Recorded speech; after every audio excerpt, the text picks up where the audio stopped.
श्री सत्यनारायण व्रत कथा पहला अध्याय।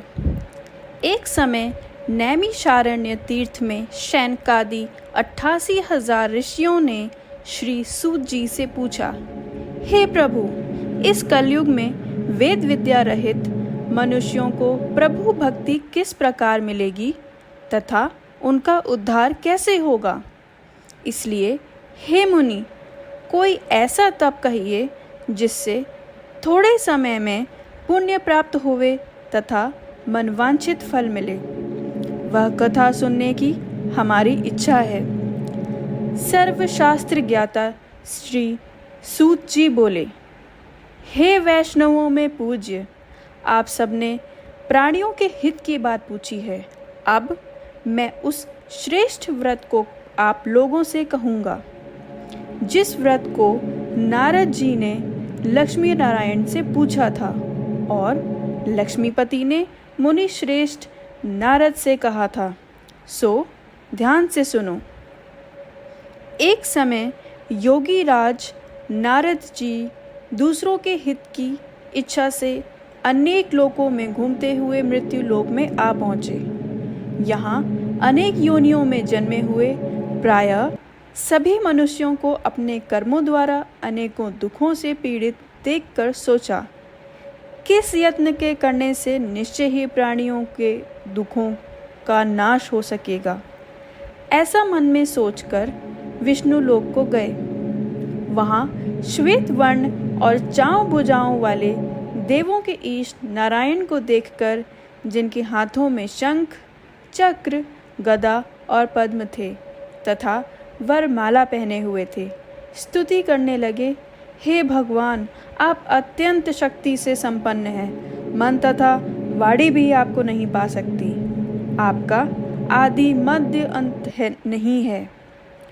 निर्गुण स्वरूप सृष्टि के आदिभूत व भक्तों के दुखों को नष्ट करने वाले हो, आपको नमस्कार है। नारद जी से इस प्रकार की स्तुति सुनकर विष्णु भगवान बोले, हे मुनि श्रेष्ठ, आपके मन में क्या है? आपका किस काम के लिए आगमन हुआ है? निसंकोच कहो। तब नारद मुनि बोले, मृत्यु लोक में सब मनुष्य जो अनेक योनियों में पैदा हुए हैं, अपने अपने कर्मों के द्वारा अनेक प्रकार के दुखों से दुखी हो रहे हैं। हे नाथ, मुझ पर दया रखते हो तो बतलाइए कि उन मनुष्यों के सब दुख थोड़े से ही प्रयत्न से कैसे दूर हो सकते हैं? श्री भगवान जी बोले, हे नारद, मनुष्यों की भलाई के लिए तुमने बहुत ही अच्छी बात पूछी है। जिस काम के करने से मनुष्य मोह से छूट जाता है वह मैं कहता हूँ, सुनो। बहुत पुण्य देने वाला स्वर्ग तथा मृत्युलोक दोनों में दुर्लभ एक उत्तम व्रत है। आज मैं प्रेमवश होकर तुमसे कहता हूँ, सत्यनारायण का यह व्रत अच्छी तरह से विधि पूर्वक करके मनुष्य आयु पर्यंत यहाँ सुख भोग कर मरने पर मोक्ष को प्राप्त होता है। श्री भगवान के वचन सुनकर नारद मुनि बोले कि उस व्रत का क्या फल है, क्या विधान है और किसने यह व्रत किया है और किस दिन यह व्रत करना चाहिए, विस्तार से कहिए। भगवान बोले, दुख, शोक आदि को दूर करने वाला, धन धान्य को बढ़ाने वाला, सौभाग्य तथा संतान को देने वाला, यह व्रत सब स्थानों पर विजयी करने वाला है। भक्ति संतान को देने वाला, यह व्रत सब स्थानों पर विजयी करने वाला है।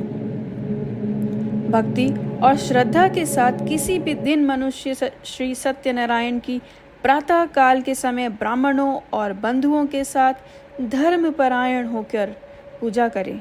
भक्ति भाव से नैवेद्य, केले का फल, घी, दूध और गेहूं का चूर्ण सवाया लेवे। गेहूं के अभाव में साठी का चूर्ण, शक्कर तथा गुड़ लें और सब भक्षण योग्य पदार्थ जमा करा के भगवान को अर्पण कर देवें तथा बंधुओं सहित ब्राह्मणों को भोजन करावें। पश्चात स्वयं भोजन करें। नृत्य, गीत आदि का आचरण कर सत्यनारायण भगवान का स्मरण करते हुए समय व्यतीत करें। इस तरह व्रत करने पर मनुष्य की इच्छा निश्चय पूरी होती है। विशेषकर कली काल में भूमि पर यही मोक्ष का सरल उपाय है।